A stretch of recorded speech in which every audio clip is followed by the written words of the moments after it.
Deň všetkým. Ja sa volám Štefan Kuriščák, pôvodným povolaním učiteľ. Robil som na škole, potom v parlamente, v Rade Európy, 15 rokov v diplomácii a, a nakoniec ma to stiahlo naspäť k nejakej tej učiteľskej profesii, aj keď z iného pohľadu. Keď som bol Kieve ako obchodný radca na našej slovenskej ambasáde, tak som dostal rakovinu a naučil ma jadrový fyzik, ma vyliečil a naučil ma, ako sa z toho dostať von. A učím to ďalej ľudí, tí, ktorí to potrebujú, alebo tí, ktorí majú záujem nedopustiť k takému stavu, ako som mal ja. A veľmi ma oslovila práve spoločnosť vieda, pretože vidím tam spoločné základy toho, čo ma naučil akademik Bolotov a toho, čo je filozofiou vo viede. Ono to ide do hlbokej minulosti. Tam môžete vidieť ten text, ja ho nebudem čítať, ale v starých čínskych dobách, keď císar ochorel, tak lekár prestal dostávať výplatu. A keď zomrel, tak v niektorých kantónoch dokonca popravili lekára aj kuchára, pretože akože boli zodpovední za jeho zdravie. Ale dnes je to trošku posunuté do inej roviny. Dnes ľudia by sa mali starať sami o svoje zdravie a vieda nám ponúka také možnosti, ktoré donedávna ešte ani veľmi neboli, pretože celá medicína sa posunula do takej roviny skôr riešiť následky, neodstraňovať príčiny.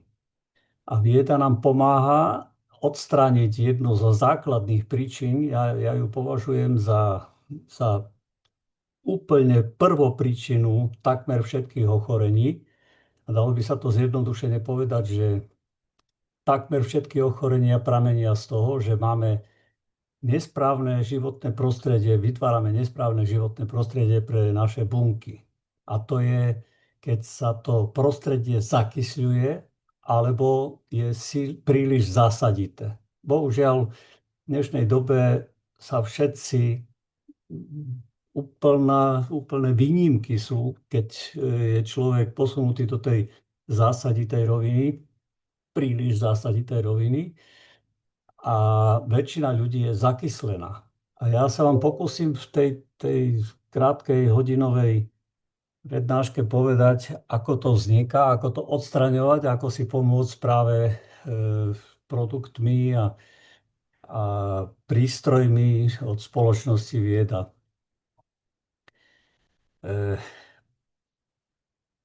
To základné, čo by som vám chcel odovzdať, je, aby ste nečakali na lekára a vôbec už nie na vládu alebo na niekoho mimo vás, že vás vylieči niekto. Musíte sa chytiť toho sami, musíte začať sa starať o to sami. A tá podstata je, dokonca aj lekárov odklonili od toho pôvodného povolania. Oni by mali byť predovšetkým učitelia, tak ako bol aj Hippokrates, ktorému ako skladajú prísahu. Hippokrates tvrdil, že alebo teda hovoril, že jedzte tak, aby jedlo bolo vašim liekom, lebo inak lieky budú vašim jedlom.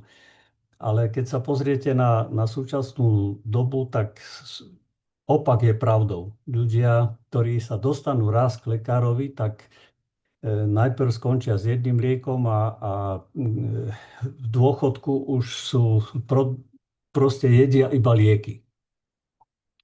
Na to pochopiteľne sa veľmi dobre nabaľuje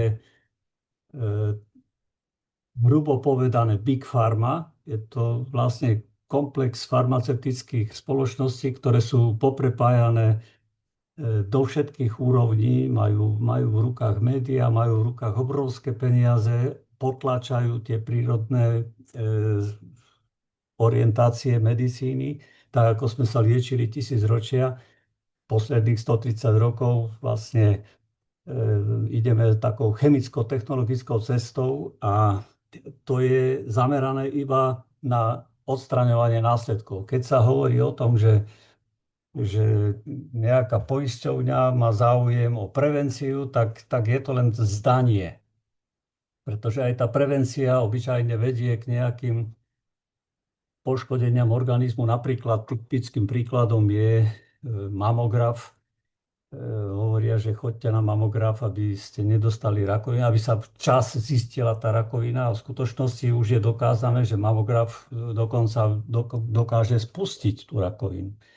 Takže celá tá prevencia je pomílená v súčasnej medicíne, zámerne pomílená. No a to, čo bolo najdôležitejšie, za posledných 100 rokov sa de facto medicína zo všetkých tých prírodných smerovaní, kde bola nutriciológia, akupunktúra, akupresúra, energetické liečenia, naturopatia, de facto všetko odišlo do tej chemicko-technologickej cesty a bolo to vytvorené zámerne. Tá tzv. Rockefellerovská medicína, ako ju ja nazývam, sa postarala o to, aby financovala aj školstvo a školstvo zámerne odklonili od prírody. Dnes dokonca, keď niekto začne liečiť prírodou, tak si to nemôže dovoliť, pretože Európska únia sa snaží potláčať tieto smerovania. Keď chcete povedať, že napríklad šípkový čaj niečo lieči, tak musíte mať na to klinické skúšky a klinické skúšky stoja strašne veľa peňazí. To si môžu dovoliť farmaceutické spoločnosti, ktoré si potom aj kupujú vedcov, dávajú im peniaze na to, aby dokazovali, že tento liek a nie nejaký prírodný produkt lieči, pretože na všetko treba mať papier. A to nás dostalo do takej vývrtky, že dnes v západnej Európe, a je to tendencia aj po celom svete, sa viac ľudí obracia k tej prírodnej medicíne, alebo oni ju drzo nazývajú alternatívnej medicíne. A pritom sú sami alternatívnou medicínou, pretože tá správna medicína, komplexná medicína je taká, že sa liečíme prírodou, pretože príroda nám poskytuje nejakú harmóniu, aj keď my sme ju dostali do takej disharmonickej roviny dnes. Ale keď by sme mali klasifikovať zdravie, tak to je harmónia a choroba je disharmónia. A v prírode to, čo má všetky potrebné látky, všetky tie byliny, plodiny, to, čo všetko vyrastie, to je harmonické, to je silné, čo všetky tie látky, keď chýbajú konkrétnym plodinám alebo bylinám nejaké látky, tak to hynie, alebo je nedostatočne výživné. Takže všetky tie rastliny a plodiny, ktoré nemajú všetko, tak majú potom podlomenú imunitu a tí, ktorí ich pestujú, tie plodiny, tak tam potom nahrádzajú tú prírodzenú imunitu od prírody nejakou chémiou. To sú všelijaké tie herbicídy, pesticídy a podobne. A takýmto už možno povedať, že tú harmóniu a zdravie, harmóniu nedokážeme opraviť disharmóniou. A disharmónia to sú tie narušené produkty, ktoré sa pestujú extenzívnym spôsobom väčšinou, alebo liekmi, ktoré sú chemicky vyrobené a neslúžia na to, aby sa aby odstránila tá podstata, príčina ochorení, ale sa liečia iba následky, alebo sa prikrývajú tie následky. Takže ak by sme mali k tomu pristúpiť zodpovedne, tak by sme sa mali trošku viac učiť o tom, ako ten organizmus funguje, ako príroda funguje, ako by mala fungovať a ako organizmus by mal fungovať. Lebo keď to neurobíme, tak potom za nás riešia naše zdravie tí, ktorí na tom zarábajú a tešia sa, že o tom neviete. Zarába sa na hlúposti. Takže bude veľmi dobre, pokiaľ začnete trošku vnikať do toho. Ja viem, že to je strašne veľa informácií, ale v konečnom dôsledku je všetko veľmi jednoduché. Vždy sa hovorievalo v tých starých slovanských učeniach, že Boh nám dal prírodu a čer nám dal kuchára. Boh nám dal prírodu ako jedlo a čer nám dal kuchára.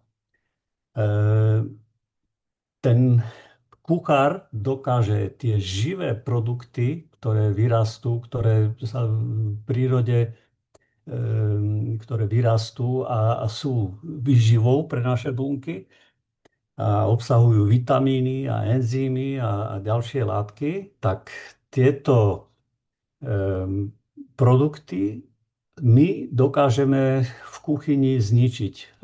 Ničia sa hlavne tepelnou úpravou, chemickou úpravou a často sa stáva, že kupujeme polotovary, ktoré už boli raz ničené chemicky a tepelne a my to potom ešte zohrievame v mikrovlnke, kde totálne urobíme nepoužiteľný produkt pre organizmus a tie bunky pochopiteľne sú hladné, pretože nedostávajú to, čo potrebujú.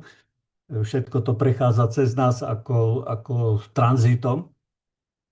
A keď si zoberiete len enzymy, tak vyše 4000 chemických reakcií majú na zodpovednosti enzymy a my ich tepelnou úpravou zničíme. To isté platí pre vitamíny. Keď potom berieme umelo vyrobené, chemicky urobené vitamíny, často sú to len napodobeniny vitamínov, pretože funkciu majú inú, majú iné charakteristiky. Ide tam o ľavotočivý alebo pravotočivý spin, ale to nebudem rozoberať. Tak takisto tie vitamíny sú na nič. Používajte, dávajte do tela len to, čo pochádza z prírody, to, čo urobili výťažky z nejakých prírodných látok, ale nie umelo vyrobené. Keď si spomínam, ako pestoval plodiny môj dedo, tak on vyviezol na pole hnoj a rozsypal popol. V popole bolo obrovské množstvo tých minerálnych látok a v hnoji pochopiteľne ďalšie, ktoré zabezpečili, že tá plodina dostala všetko, čo potrebuje. A tak potom nepotreboval nejaké herbicídy, pesticídy. Dnes sa to všetko nahrazuje tzv. NPK hnojivami. Poľnohospodári tam dávajú 3 prvky, dusík, fosfor, draslík. A to je strašne málo, pretože rastlina potrebuje vyše 90 látok.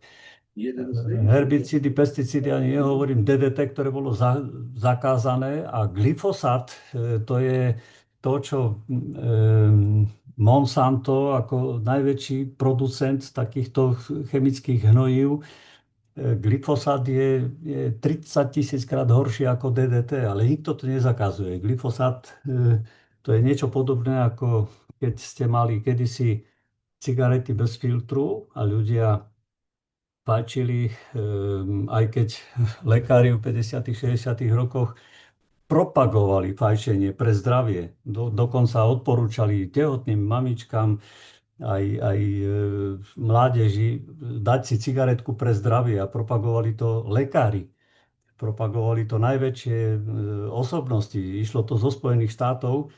Až keď potom začali zomierať na rakovinu, tak povedali, že no viete, to je preto, lebo sú to cigarety bez filtru, tak dáme tam filter.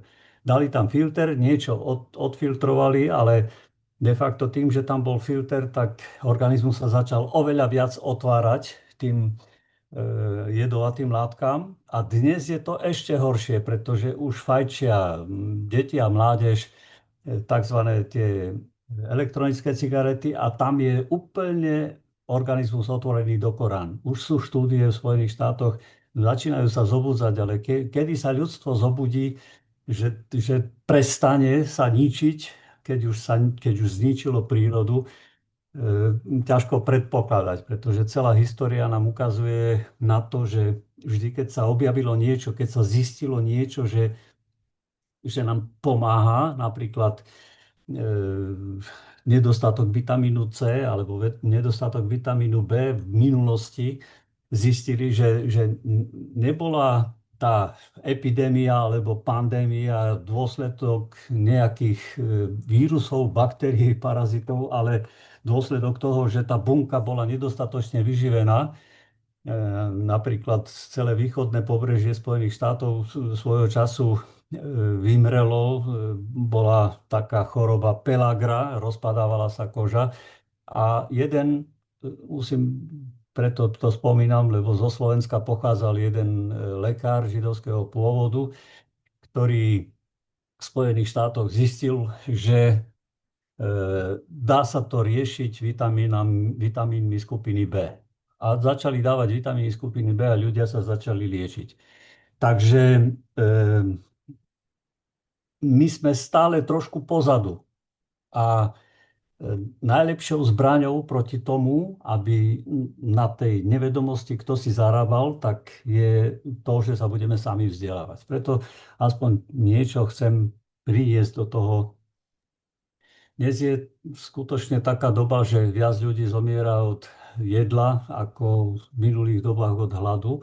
Lebo to, čo dnes jedia, hlavne deti a mládež, ktorých meriam na diagnostikách, tak sú často horšie na tom ako seniori, pretože seniori, keď jedli jedlo, postavili si tú svoju mikrobiotu v tenkom čreve tak, že aj tie potraviny boli bohaté na nutričné látky, aj nebolo toľko chémie a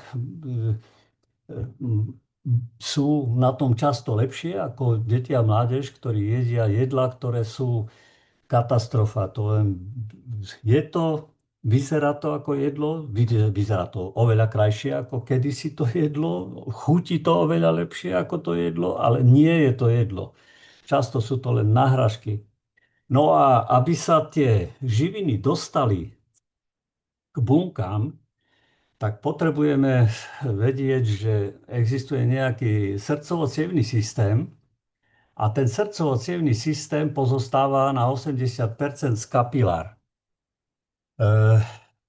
Ešte okrem toho srdcovo-cievny systém pozostáva zo srdca a ciev. Srdce len taký prečerpávač krvi z malého krvného obehu do veľkého krvného obehu. Všetko ostatné robia cievy pomocou nervov. Hovoríme tomu autonómny nervový systém, sympatický a parasympatický. Sympatický stláča cievy, zvyšuje tlak, keď sa niekam nedostávajú tie látky a parasympatický uvoľňuje. Tak medicína dokonca tomu bráni. Súčasná medicína tomu bráni, pretože keď sa niekam do vašich buniek nedostáva to, čo si pýtajú, tak organizmus zvýši tlak. Stiahne tie cievy pomocou sympatického nervového systému, aby sa to tam pretlačilo, aby tie bunky dostali. A keď vám zistia na vyšetrení, že máte vyšší tlak, tak vám dajú lieky na násilné otvorenie tých ciev. Takže tie bunky, ktoré si pýtali, už nedostanú. Pretože zvýšený tlak je vlastne prirodzeným našim nástrojom na to, aby tie bunky dostali, si pýtajú. Organizmus má všetky nástroje na to, aby si vyriešil všetky veci. Len sa tam musia dostávať. Krv sa musí dostávať, musia sa dostať kyslík a živiny do buniek, odpad sa musí dostať z buniek. Kam sa dostáva všetko, tam sa to všetko od prírody rieši. My máme všetky nástroje na to, aby sme si opravili, budovali, čo treba. Nefunguje to tam, kam sa nedostáva krv. A vysoký tlak je vlastne prejavom toho, že niekam sa to nedostáva a organizmus sa to snaží vyriešiť. Takisto ako keď sa vám premnožia baktérie niekde, ktoré nám začínajú škodiť, tak organizmus to rieši zvýšením teploty. A my robíme čo? My znižujeme tú teplotu, my bojujeme proti vlastnému organizmu. Keď sa organizmus silne zakyslí, zvyší sa množstvo kyselín, hlavne kyseliny mliečnej, potom aj kyseliny močovej, kto pije veľa kávy, tak kyseliny šťaveľovej a ďalších kyselín.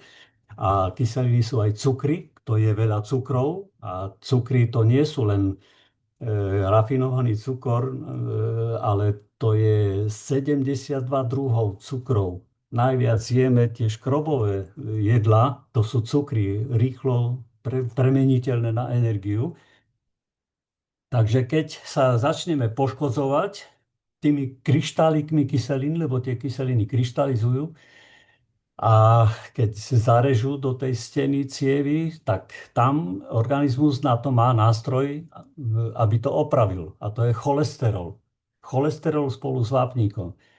Ale keď vám zistí lekár, že máte zvýšený cholesterol, tak vám zabráni vyrábať ten cholesterol. Robí sa to liekmi, ktoré sa volajú statíny. Tie vyvolajú v pečení zápal. Pečeň vyrába 85% cholesterolu. A pečeň potom nie je schopná vyrábať cholesterol. Takže namiesto toho, aby sme znižovali zakyslenie organizmu, tak my bránime organizmu vyrábať cholesterol. A keď aj tak niečo ešte tam je, tak vám zakážu jesť vajíčka, slaninu a neviem čo všetko, kde je cholesterol zvonku, tých 10-15%. A my bojujeme proti nášmu vlastnému organizmu. Nie, že by sme mu pomáhali v jeho funkciách a odstraňovali príčinu, ale my odstraňujeme následky takýmto spôsobom, že vlastne likvidujeme ten organizmus. A keď už nasadíme chemické lieky, tie ešte viac zakysľujú to prostredie, poškodzujú sliznice, poškodzujú žalúdok, pečeň a tak ďalej, ľadviny, tak je to ešte horšie.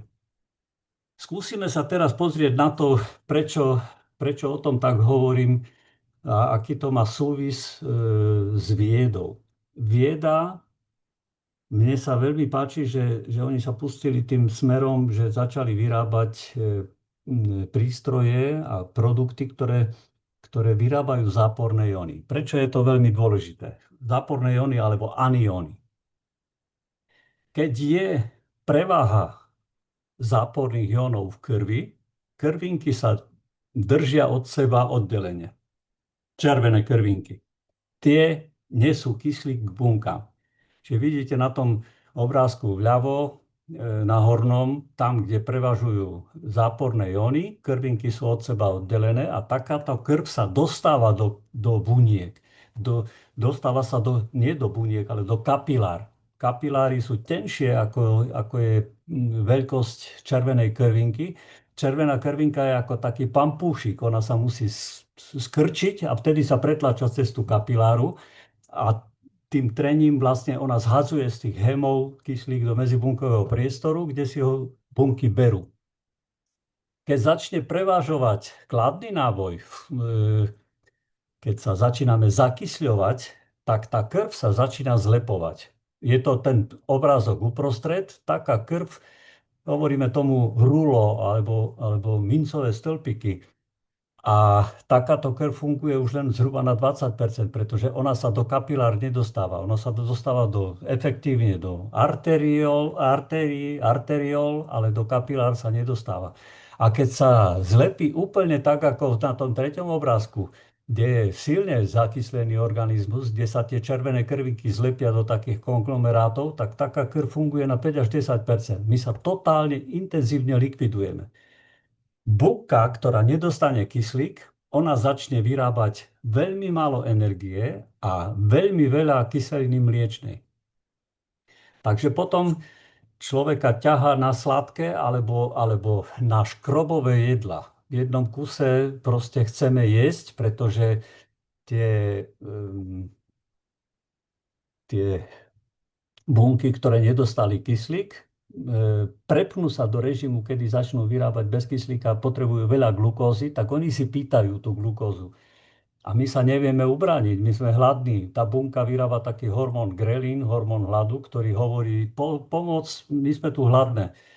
No a my im začneme dodávať a keď im dodávame cukry v podobe škrobových jedál, napríklad chlieb, pečivo, zemiaky, ryžu, cestoviny, tak veľmi rýchlo sme potom hladní, pretože tie cukry sa veľmi rýchlo premenia na energiu. Tam je glykemický index 100, oveľa vyšší ešte ako rafinovaný cukor. Rafinovaný cukor má glykemický index 60 a potom sme zase rýchlo hladní.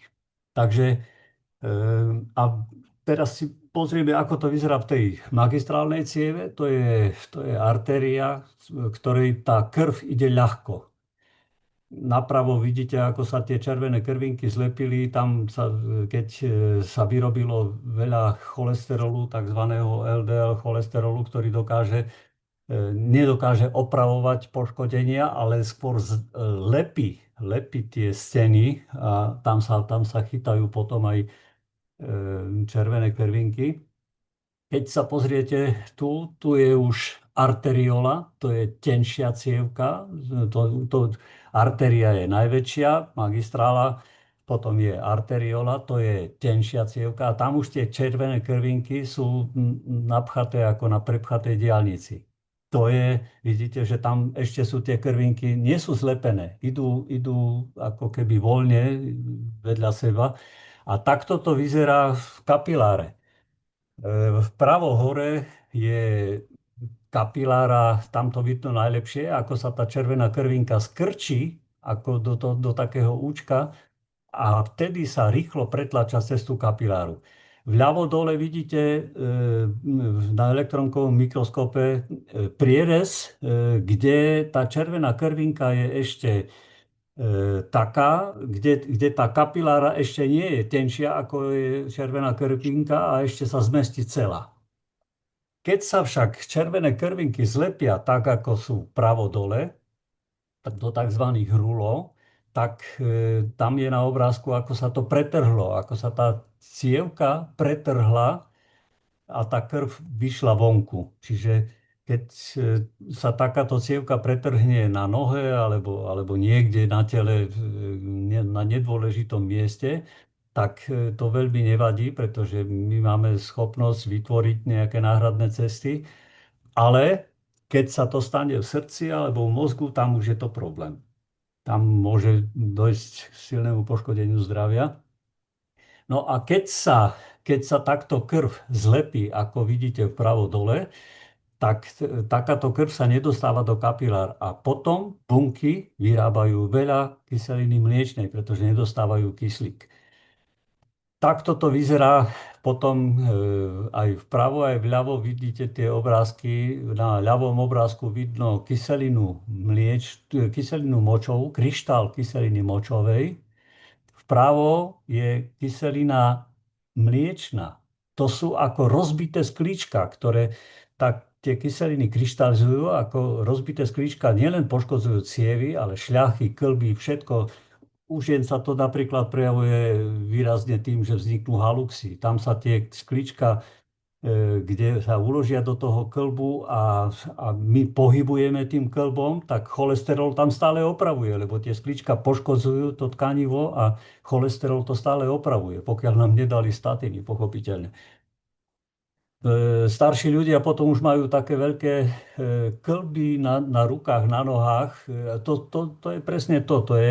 Hovoríme tomu dna, keď sa už tie kyseliny, hlavne potom už aj kyselina močová, keď sa ukladajú tam a cholesterol sa to snaží opraviť a potom to dokonca môže stať nepohyblivým. Nebol by to problém, keby sme to vedeli efektívne očisťovať.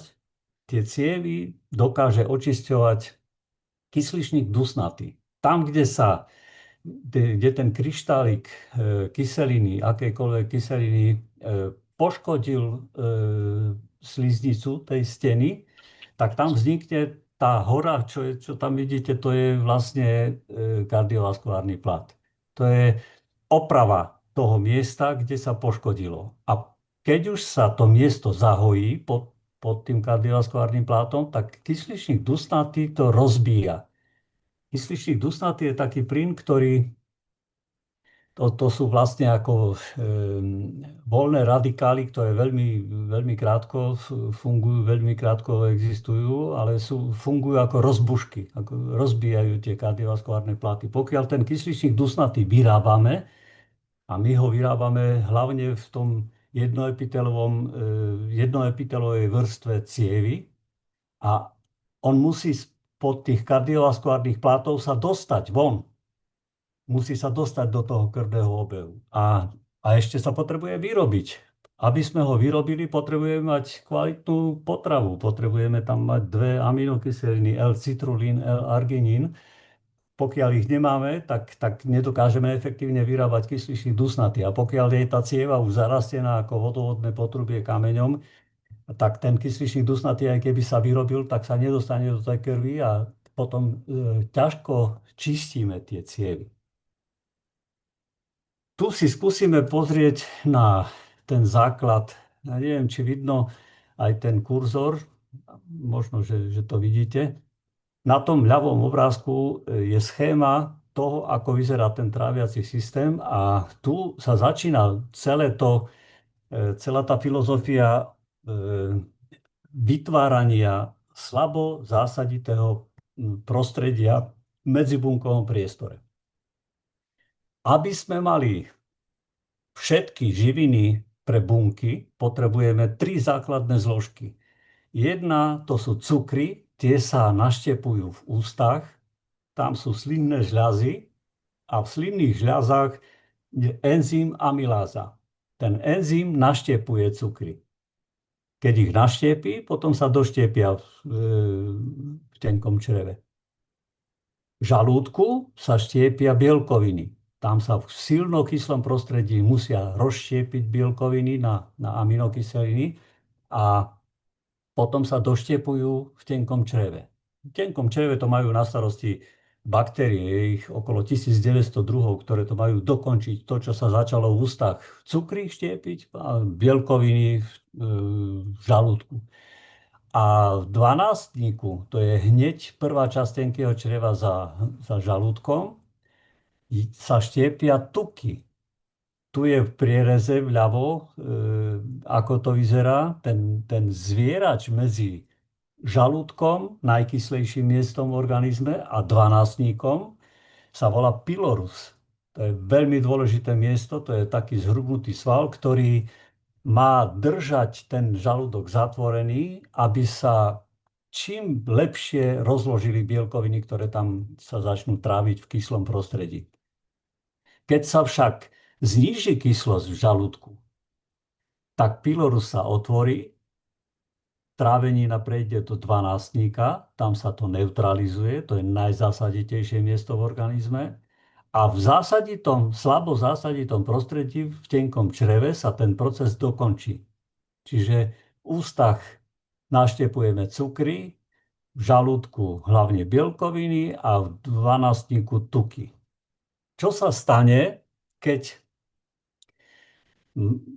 budeme robiť tú najrozšírenejšiu chybu, akú robia Česi, Slováci, Maďari, ale po celom svete, v Spojených štátoch predovšetkým. Vždy Česi, Slováci, Maďari, Američania lídrovali v rakovine hrubého čreva. Ja vám teraz poviem príčinu, prečo to vlastne vzniká. Keď pijete nápoje, ktoré sú studené, studené znamená nie také, že s ľadom si dáte ľadový čaj alebo kolu s ľadom, alebo proste studenú vodu, ale všetky nápoje, ktoré sú chladnejšie, ako je teplota tela. Čiže keď do žalúdka príde izbovej teploty voda, si poviete, že pijete teplú vodu, lebo izbovej teploty, to je voda, ktorá má okolo 20 stupňov. A v žalúdku tá voda bude ležať tak dlho, kým sa nezohreje na 39 stupňov. Až potom odíde ďalej. Takže celý čas my odoberáme energiu, lebo organizmus potrebuje zohriať tú vodu. Nesmie pustiť studenú vodu do tenkého čreva, lebo tam by začali koliky. A blokuje žľazy, hlavne dolnú časť žalúdka blokuje. To isté sa deje, keď miešame kyselinotvorné jedlá so zásadotvornými jedlami. To isté sa deje, keď zapíjame jedlo. Keď riedime tú žalúdočnú šťavu. Zjedli sme rezeň so zemiakmi, ten potrebuje tam byť niekoľko hodín. A my sme si za tým dali pivo a myslíme si, jak nám dobre strávilo, pretože je to, ako náhle rozriedite tú žalúdočnú šťavu v žalúdku, jedlo odíde preč. I pylorus sa otvorí a pustí to ďalej. Lebo on považuje, že sa to už rozložilo, keď je tá nízka kyslosť v žalúdku. A keď to príde do tenkého čreva nerozložené, pretože sme to zapili, tak baktérie hovoria, to nie je naša úloha. Našou úlohou je doštiepiť to, čo sa v kyslom prostredí nadštiepilo alebo rozštiepilo čiastočne v kyslom prostredí a my to máme len doštiepiť. Ale pretože sa to v žalúdku nerozštiepilo, pretože sme to zapili a ono to odišlo nestrávené do tenkého čreva, tak baktérie sa ospravedlňujú bunkám, hovoria bunky, prepačte, dnes jedlo nebude, pretože prišlo to nepripravené, my to nevieme dokončiť, takže namiesto toho, aby sme vykrmili svoj organizmus, tak to ide do hrubého čreva a tie bielkoviny, ktoré sme nerozložili, tam musia zhniť. Tam to preberajú hnilobné baktérie, ktoré to musia zhniť. Keď to efektívne rýchlo vyšlo z nás, keď sme po každom jedle išli na veľkú a vyprázdnili sa, tak to črevo je potom také ako na tom obrázku. A keď nie, tak potom sa začína deformovať, začína sa zapáľovať a tie hnilobné baktérie tam v tých miestach, kde sa to zapáli, tak začínajú jesť naše hrubé črevo, začínajú hniť naše hrubé črevo. Môže sa stať, že až sa úplne prežerie to hrubé črevo, že sa prederaví úplne, ale väčšina, 95% prípadov je, že to črevo začína prepúšťať ako sito, pretože sa tam premnožili hnilobné baktérie, lebo tam stále dávame veľmi veľa odpadu. Nebudem sa ďalej o tom rozširovať, je to na samostatnú prednášku, ale teraz tu na tom obrázku vidíte, ako vyzerá. Tu vpravo je, keď je pylorus otvorený, to je, keď je nízka kyslosť žalúdka, a vľavo, keď je pylorus zatvorený, keď je vysoká kyslosť žalúdka. Keď sa zníži kyslosť žalúdka, pylorus sa otvára. A jeho nezaujíma, či sa to rozložilo, či sa to nerozložilo. A teraz sa podstata, že my sa zakysľujeme práve v dôsledku toho, že nedostatočne tento motor spaľuje. To je ako sporák. Aj v ajurvede sa hovorí, že v žalúdku by mal byť oheň Agni, bol boh ohňa Agni. Čím lepšie to horí v žalúdku, tým menej odpadu potom je bordelu v celom tele. Takisto aj v sporáku. Keď to dobre horí, komín je čistý. Keď to zle horí, komín je zanesený za chvíľku. No a aby sme pomáhali znižovať to zakyslenie celého organizmu, tak na to máme celý rád produktov spoločnosti Vieda, ktoré vyrábajú záporné jóny. A nestačí len vyrábať záporné jóny, aby sme likvidovali následky, to by sme boli ako Rockefellerovská medicína, ale musíme zabezpečiť, aby sme sa nezakysľovali. A zakysľovať sa nebudeme vtedy, keď budeme mať dostatočne kyslý žalúdok. A v žalúdku sa nevyrába len jedna kyselina, ako učia na fakulte chlorovodíková, ale sa vyrába 31 kyselín. A kto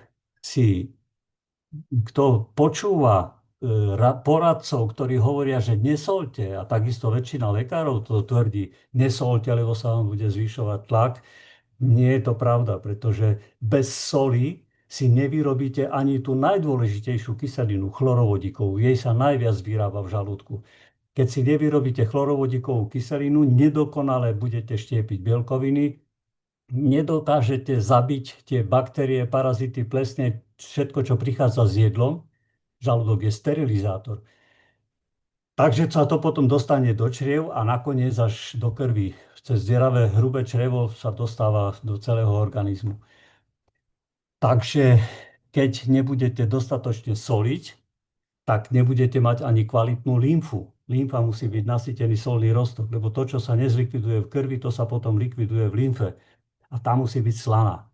Keď zachraňujú niekomu život, tak mu dávajú tzv. Výživu alebo fyziologický roztok. To je 0,9% solný roztok. To je zabezpečenie toho, aby v tom medzibunkovom priestore fungoval elektrolit, aby tam bolo plus a mínus.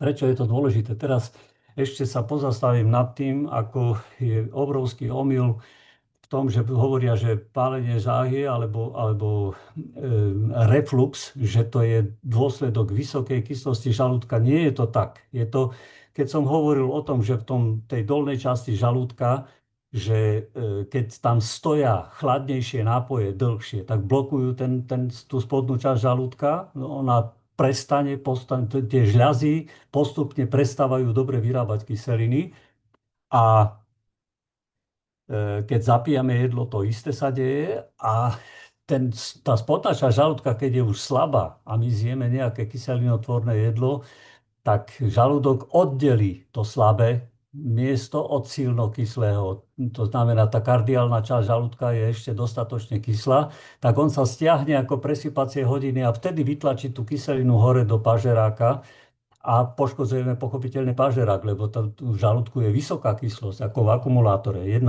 až 1,7 pH. To je vysoká kyslosť. Takže keď potom niekoho začnú liečiť z refluxu tým, že mu dávajú antacidy, tzv. Antiacid proti kyselinám lieky, tak likvidujú aj tú hornú časť žalúdka. Žalúdok vie poškodiť zásada, nie kyseliny. Kyseliny dokážu žalúdok poškodzovať až vtedy, keď poškodíme tú ochranu sliznice. Žalúdok sa chráni takým hlienom a keby ste sa najedli a dali si za tým sodu bikarbónu, tak neutralizujete všetky kyseliny, ktoré sa tam vyrobili a zároveň poškodíte sliznicu žalúdka. Vznikne žalúdočný vred, alebo stáva sa, že aj celý žalúdok sa poškodí. Tak potom odporúčajú ho amputovať a spojiť pažerak s tenkým črevom. To sú proste také výnimky. Toto je obrázok k tomu, ako vlastne, to je hlavná príčina toho, čo sa deje v Čechách a na Slovensku. Knedlo, vepšo, zelo, ako tu v Čechách robia a za tým pivo.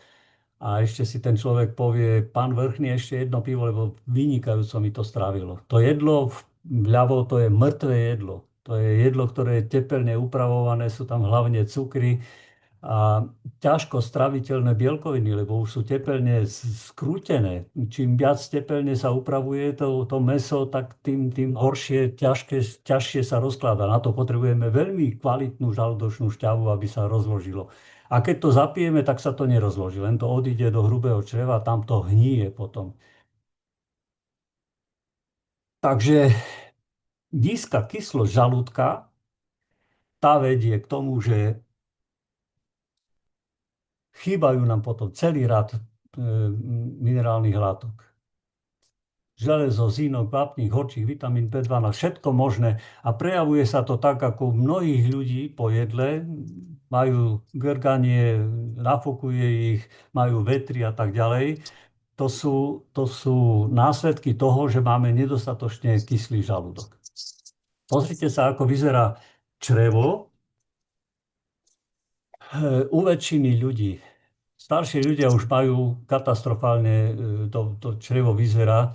To je deformované, vyduté, zapálené, niekde tenké. Tak, ako to vyzerá vľavo dole, to vyzerá po narodení, takto hrubé črevo. U väčšiny ľudí je potom deformované to črevo. A už keď vznikajú tzv. Divertikuly, to sú také vyduté miesta na hrubom čreve, tam sú tzv. Danobaktérie, ktoré dokážu vytvárať kalové kamene. Tie kalové kamene sa ťažko potom dostávajú z toho čreva.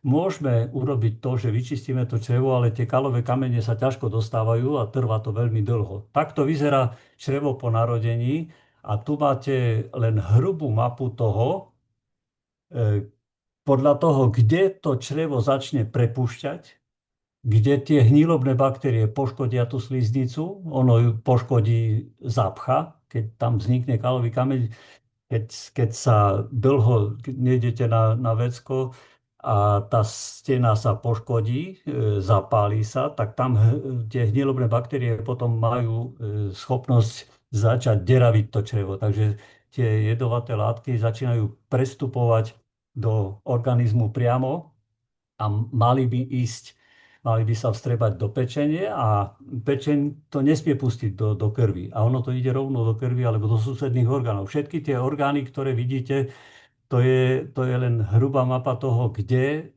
sa tie toxické látky dostávajú a čo to ovplyvňuje. Takže keď niekto príde s prostatou, a oni mu ju odoperujú a hovoria, že už je to v poriadku, že my sme urobili tú operáciu, operácia dopadla úspešne, tak nie je to pravda, pretože tá príčina zostala. To je deravé, hrubé črevo a hniloba tam, ktorá vznikla v dôsledku toho, že máme nedostatočne kyslý žalúdok. Tak, pozrieme sa na... Toto je Toto je človek, ktorý mňa v 96. roku vyliečil z rakoviny. Mal som obrovský nádor, 22 cm priemere. Mňa vyšetroval akademik Kinzelský, jeden z najlepších onkologov sveta. Patril medzi 500 najlepších onkologov sveta, že na Ukrajine bolo veľmi veľa tej rakoviny. Tak on ma naučil jednu zásadnú vec, že zakysľovať žalúdok znamená zaisťovať, aby potom v organizme nebolo veľa odpadu. A prvá aminokyselina vzniká tak, že kyselina nabúra zásadu. Zásada, napríklad rakovinová bunka je zásada. To je v zakyslenom prostredí vzniká potom zásada. Keď sa príliš zakyslí životné prostredie buniek, tak tá bunka, ktorá nedostáva kyslík, tá sa postupne začne obaľovať akoby vajce škrupinou a ona dokáže prijímať látky, nedokáže vyhadzovať. No a Bolotov ma napájal tzv. Balzámom Bolotova, ktorý sa teraz na trhu objavil, ale vo veľmi zlom zložení, pretože spoločnosť, ktorá to predáva, tak sa snaží zjednodušiť, alebo tá, ktorá si od neho kúpila na Ukrajine licenciu, tak si to zjednodušili. Keď dostanete do kondície žalúdok, že žalúdok bude dobre spaľovať, tak budete mať slabo zásaditý organizmus. A slabo zásaditý organizmus znamená, že v medzivunkovom prostredí prevládajú záporné jóny. A tie produkty, ktoré spoločnosť začala vyrábať, tie nám výrazne pomáhajú tie záporné jóny dodať do tela. Pozrite sa teraz na ten obrázok, vľavo je bunka, ktorá dostáva kyslík a vyrába veľa energie a dostáva ho preto, lebo príde záporne nabitý. Čiže keď začnete dodávať do organizmu viac záporných jónov a nie veľa tých kladných jónov, keď sa nezakysľujeme, ale sme slabo zásadití, tak bunky si ten kyslík priťahujú, lebo všetky naše bunky s výnimkou pankreasu vyrábajú kyseliny, takže sú obalené kladnými jónmi. A keď príde záporne nabitá molekula kyslíka, bunka si ho ako magnet pritiahne. A keď dostane bunka jednu molekulu kyslíka záporne nabitú, jednu molekulu glukózy, keď sa sústredíme len na základné tie látky, ktoré potrebuje na výrobu energie, tak vyrobí 36 molekúl adenozín trifosfátu alebo energie.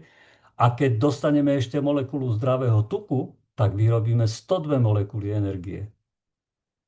Tuk takisto pod vplyvom farmaceutickej lobby potravinársky priemysel začal odstraňovať z potravín a namiesto masla vám ponúkol ramu a namiesto zastudena lisovaných olejov, ktoré sa tepelne nemajú spracovávať, tak vám ponúkol hydrogenizované oleje, na ktorých ľudia vypražajú práve to mäso, ktoré ešte sa tak skrúti, že na to by sme potrebovali možno tú kyslosť ešte vyššiu v žalúdku, ako máme. Vpravo je, keď sa do medzibunkového prostredia dostane kyslík, ktorý je kladne nabitý, ale väčšinou prichádza k tomu, že sa tam kyslík nedostane, lebo tie krvinky sa zlepia v zakyslenom prostredí v krvi a bunka nedostane ten kyslík a vtedy ona sa prepne do režimu, kedy začne vyrábať energiu len pomocou glukózy.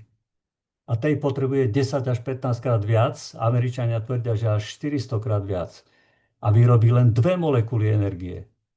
Takže potrebujeme veľa glukózy, potom nás ťahá na škrobové jedlá, na sladké a vyrábame už nie veľa energie, málo energie, ale veľa kyseliny mliečnej. A tá je základnou príčinou toho, že tie kryštáliky potom poškodzujú cievy a stále sa to viac a viac zhoršuje, lebo tie cievy zarastajú a bunky ešte ťažšie dostávajú ten kyslík.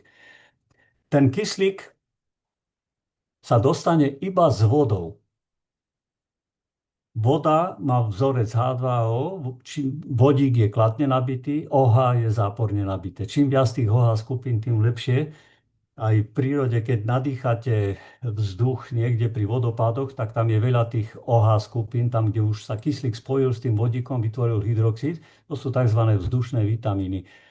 Ale na to, aby sme do bunky dostali ten kyslík záporne nabitý, čím viac záporne nabitého kyslíka, tak potrebujeme ten najlepší zdroj a to je voda. Vo vode je 89% kyslíka, väčšina molekúl je záporne nabitá. Kým vo vzduchu je málo kyslíka, 20-21% kyslíka a väčšina molekúl je kladne nabitá. A organizmus sa bráni. Tá bunka potrebuje záporne nabité molekuly, takže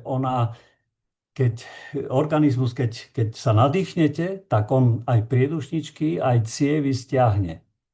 A aby ich naspäť roztiahol, tak potrebujeme trošku ten kysličník uhličitý, čo bunky vyrobia, zadržať v tele.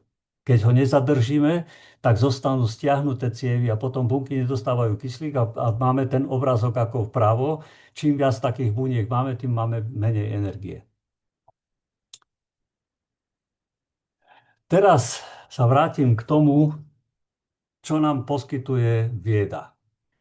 V minulosti, keď sme chodili na boso po tráve, po zemi, tak tie kladné jóny z organizmu zem sťahuje. Uzemňujeme sa. Toto vieda nám ponúkla vlastne vložky, ktoré dokážu vyrábať záporné jóny a zároveň nás uzemňujú. Čím lepšie prechádza tá energia, my cez 7. čakru sa nabíjame, cez 1. sa vybíjame, čím lepšie tá energia cez nás tečie, tým väčšie pole okolo seba máme. Hovoríme tomu aura. Čiže čo je vlastne anion, kation? V tej celej škále tých výrobkov sú produkty, ktoré vyrábajú tie záporné jóny a to sú tzv. Anióny.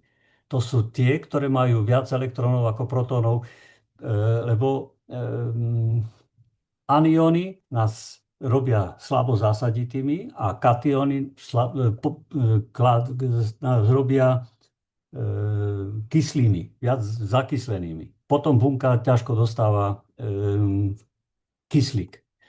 Čiže tieto produkty, ja ich nebudem rozoberať, pochopiteľne máme ich celý rád. Je tam grafen, ktorý je v rámoch okuliarov, ktoré vyrábajú záporné jóny, takže okolo hlavy máme dosť, nebudem to preskakovať, dámske vložky s čipmi, ktoré vyrábajú záporné jóny, takže je to univerzálny liečebný nástroj. Aktivátor je vynikajúci prístroj, pretože on nie len, že vyrába záporné jóny, ale on ich dokáže pomocou tzv. Terahertz vln dostať do tela a aktivovať aj vodu v bunkách, aj aktivovať kmeňové bunky, pomocou ktorých vyrábame iné bunky. Tie kmeňové bunky si vyrábame v kostnej dreni a vyrábame ich veľmi málo. Na rozdiel od hadov, jašteric, krokodílov, oni majú veľmi veľa kmeňových buniek, my ich máme iba v pečení veľa.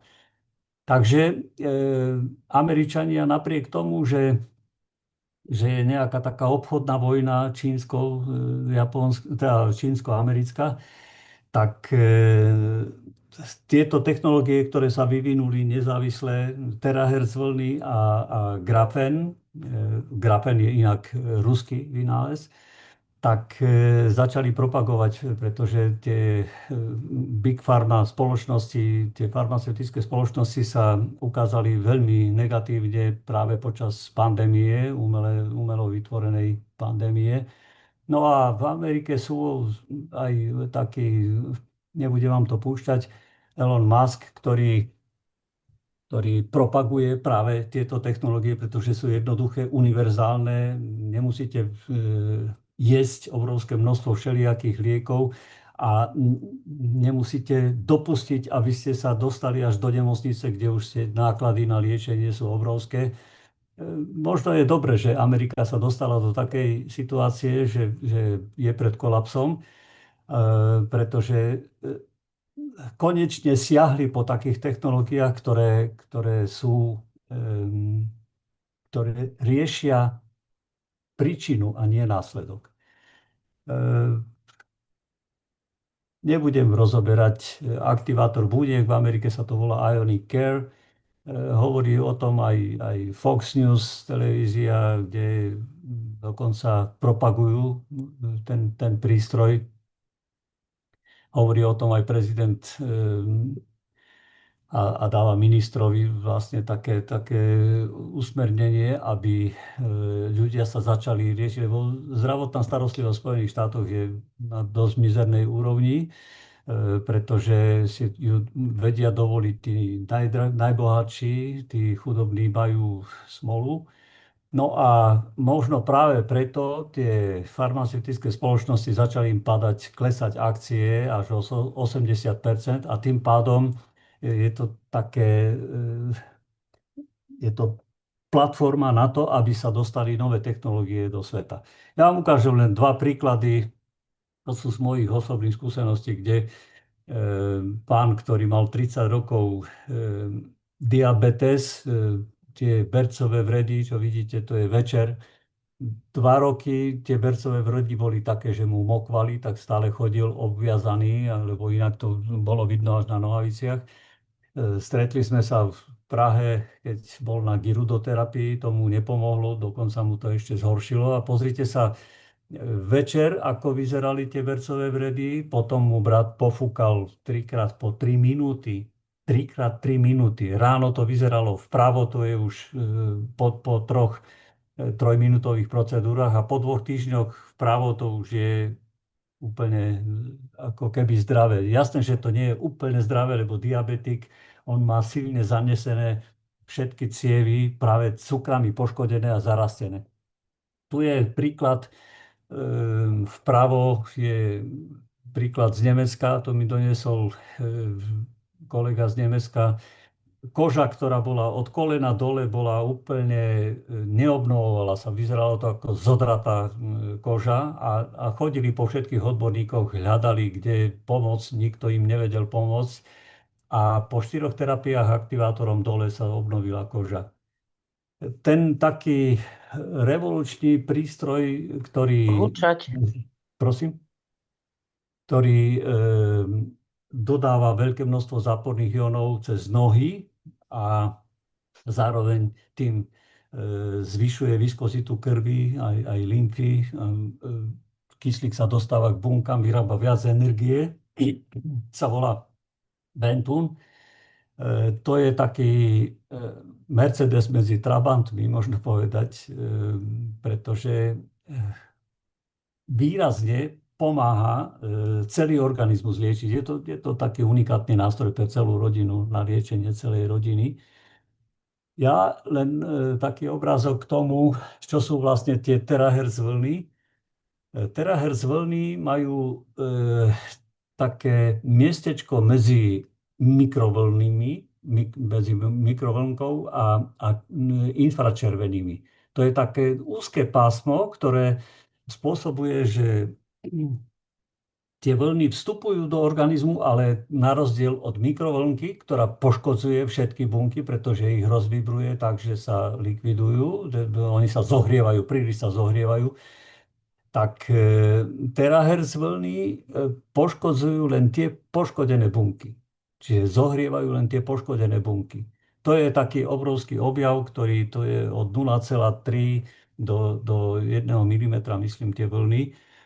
Takže je to taký veľký objav, ktorý práve aj Ionic Care alebo aktivátor buniek, aj tie ostatné, hlavne Ventun, používajú na to, aby sme pomáhali organizmu zbaviť sa tých poškodených buniek a zároveň, aby sme aktivovali kmeňové bunky, ktoré sa dokážu premeniť na tie, ktoré nemáme. No, o kmeňových bunkách nebudem rozprávať teraz. Chcem ešte jednu dôležitú vec. No, tie prístroje nebudem rozoberať, vy to veľmi dobre ovládate. Čo je ešte súčasťou, tam som hovoril, že ten aktivátor buniek, že to je grafén a terahertz vlny. A ten grafén, to je taká obrovská revolúcia v súčasnej vede. Tá zmení svet neskutočne, už ho začína výrazne meniť. Objavili grafén dvaja ruskí vedci. To sú títo vedci, Game a Novosolov. Oni už teraz prednášajú vo Veľkej Británii, v Manchesteri. A dokáže to urobiť neuveriteľné veci. Tam, vidíte, je to použité práve v tej trubici. Ten grafén, to je uhlík, ktorý je akoby v jednej tenulinkej, jednoatomovej vrstve. Dá sa skrúcať do trubičky, dá sa ukladať na seba, vydrží hmotnosť 50 000 násobne väčšiu, ako je sám. Takže dajú sa z toho robiť umelé svaly, dajú sa z toho robiť tranzistory, ktoré sú neskutočne rýchlejšie a výkonnejšie a nezohrievajú sa tak ako tie, ktoré sa robia na báze kremíka. Sú elastické, takže dajú sa používať aj na ako filtre, dajú sa používať na elektroakustické materiály, proti korózii, dokonca dokážu odstráňovať radiáciu, dokážu sa robiť super mikročipy, ktoré možno, že sa budú raz aj zneužívať, pretože keď urobíte takýto mikročip, ktorý bude dávať informácie o vašom tele a dáte to trebárs na zub, tak tie informácie môže niekto kradnúť. Hej? Ale to všetko, čo sa veľmi ako prinesie ako veľká vec pre svet, tak vždy sa snažia nejakí zločinci zneužiť. No a pochopiteľne tá farmaceutická lobby, ona je prvá na to, pretože má obrovské množstvo peňazí. To, čo mňa presvedčilo do tej spoločnosti ísť, bolo nielen to, že sa je zamerané na tie záporné jóny a tie záporné jóny sú základom toho, aby sme boli slabo zásadití.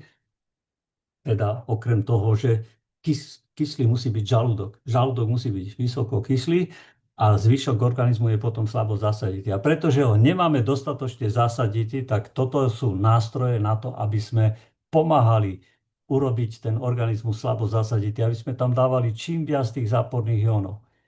Môžete to robiť tým, že budete chodiť na čerstvý vzduch a tým, že spoločnosť vlastne vyrába aj tie vložky do topánok, ktoré vyrábajú záporné jóny a cítite viac energie a ešte platia za to, že budete chodiť, tak toto je fantastická vec. To je práve tá prevencia, ktorou by sa mala naša medicína zaoberať a oni sa zaoberajú len odstraňovaním následkov. Niečo sa poškodilo, prostata, no tak ju odoperujeme. Keď sa poškodili, vznikli obrovské množstvo cyst na maternici, tak ju vyoperujeme. Chápete, to je celé. Alebo sa prederavilo niekde črevo, tak odrežeme a spojíme, alebo urobíme umelý vývod. To sú všetko nesprávne postupy. treba ísť na tú prvopríčinu. A tá prvopríčina sa začína od aniónu, od záporného jónu. Takže keď som sa pozrel ešte na to, aký je cashback, ako spoločnosť vracia 100% toho, čo tam vynaložíte naspäť do vašej cashbackovej peňaženky, tak toto ma úplne presvedčilo, pretože to nemá. Tu máte z českej štatistiky, kde aké cashbackové percentá, koľko vám vracajú na kartičku, keď chodíte do nejakého obchodu a kupujete tam stále, tak oni vám dávajú nejaké tie zľavy. Tak to sú také, no najviac som našiel 20%. To je nič a vieda dáva 100%. Čiže nielen je to spoločnosť, ktorá vám pomôže sa dostať ku zdraviu, ale aj k prosperite, pretože to nerobí nikto. Potom, keď máte takéto nástroje, že dostávate aj štedro naspäť tie peniaze do cashbackovej peňaženky, tak jasné, že potom si ich chcete kúpiť, lebo zistíte, že tie produkty sú nielen vynikajúce, ale ešte ich dostanete s výraznou zľavou až do 50% pri ďalších nákupoch. Takže všetci ľudia, ktorí si vyskúšajú napríklad hygienické vložky, dámy, čo si vyskúšajú, už nikdy v živote si iné nekúpi, pretože zistí, že to je najlepšie, že to nie je len ako hygienická záležitosť, ale je to ozdravná záležitosť. Takže ja by som to ukončil, pretože ja by som rozprával možno aj 5 hodín. Chcel som povytrhávať aspoň niečo. Na záver vám chcem len povedať, že za celý svoj život preskákal som si od učiteľa cez politiku až po a diplomáciu až naspäť k tomu zdraviu. Na dôchodok som vlastne odišiel s tým, že keď som sa pozrel na svojich rovesníkov, v akom stave zdravotnom, žalostnom zdravotnom stave mnohí sú. Ja mám takmer 70 rokov a mám dojem pri nich, že som prišiel niekde k svojim rodičom do Starobinca. Je to veľmi smutné. Na strednú školu sme chodili, mnohí moji priatelia, zostali dodnes priatelia, pochopiteľne, išli na vysoké školy, 9 išli na lekárske fakulty. Traja sú už dávno pod zemou. Ten, čo sa učil najlepšie, ten zomrel prvý. Tak mi povedzte, ako súčasná medicína pripravuje lekárov, to nie je ich vina. To je vina toho systému, ktorý sa snaží z toho lekára urobiť takého dílera liekov a propagátora operácií a úradníka. Oni mu nedovolia, aby z neho bol naozaj ten, kto by mal naučiť toho pacienta byť zdravý. A oni sú sami chorejší ako tí pacienti. Je štatistika Svetovej zdravotníckej organizácie, kde sa hovorí, že lekári žijú o 8 rokov menej ako pacienti. Je to tým, že vy keď máte nejaké problémy, tak obyčajne alebo vyležíte, alebo si dáte nejaký šípkový čaj, alebo proste bylingové nejaké prírodou sa človek snaží liečiť. A keď prídete, namiesto toho, aby ste boli niekde u lekára celý pol dňa čakali v čakárni a potom na vás lekár ani nemôže mať veľa času, má 10-15 minút, tak lekár je na rozdiel od vás, ako od pacientov, ten, ktorý si môže bez nejakého čakania, bez nejakých problémov predpísať liek, ktorý naučili ho na fakulte, že toto je funkčné a on si to sám predpíše a on sa vlastne nevedomky sám likviduje, pretože sa zase sústreďuje len na odstraňovanie následku. Len aby išiel zase do roboty, pretože treba zarábať, a on si radšej dá ten paralen alebo čo, ale nevyleží to a nevenuje sa prírode. Prírodou sa treba liečiť, to je harmónia. To všetko, čo súčasná medicína používa, alebo takmer všetko, to je disharmónia. Takže na záver len toľko. Chcem, aby ste chytili osud do svojich rúk a tu máte nielen možnosť získať zdravie, ale aj celkom slušné zarábanie na tom, čo súčasná medicína nerobí. Medicína sa snaží zarobiť na chorobách a my potrebujeme naučiť ľudí, aby sa liečili a zarábali prírodou, aby zarábali na zdraví, aby naučili ľudí byť zdravými. Tak to je asi všetko z mojej strany. Oksanka, asi to ty ukončíš?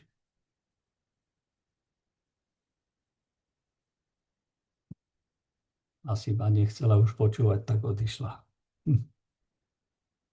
Števko, ja som Aha, si tu.